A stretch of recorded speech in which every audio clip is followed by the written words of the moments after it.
And the Prime Minister's statutory declarations again took centre stage at a PNP meeting in St. Mary. Party officials also outlined that party's proposed agenda if elected to office. Andrea Chisholm has details. Life was so unkind. Marky G brought me my peace of mind. 'Cause you make me free again. You make me feel.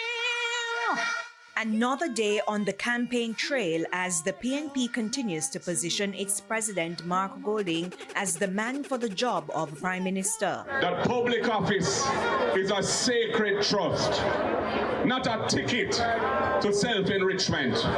We in the People's National Party are ready to end waste and greed, ready to restore accountability in government, ready to lead the country with integrity. In its September 2024 report, the Integrity Commission raised questions about the Prime Minister's income, assets and liabilities. The Commission is yet to certify Dr. Andrew Holness's statutory declarations. And it has now come out that the Prime Minister has even more legal problems. From the report reached Parliament last year, September I think it was, I said publicly the Prime Minister should take for himself. You cannot be running the country and be in charge of government with a cloud of this nature hanging over your head. I said to the Jamaica Labour Party, as an institution, they need to do the right thing. They've decided to tug it out. And look what happened now. Well, all I can tell you is third term is imploding.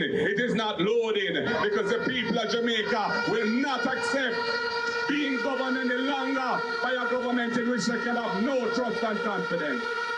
Mr. Golding says a PNP administration will strengthen institutions to combat corruption. He reiterated plans to institute unexplained wealth orders and bring impeachment legislation to Parliament.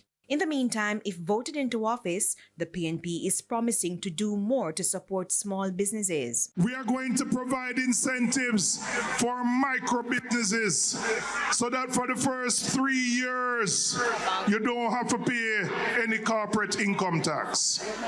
And so that provides an incentive for you to go out and build your business, make money, which will support the growth of our economy.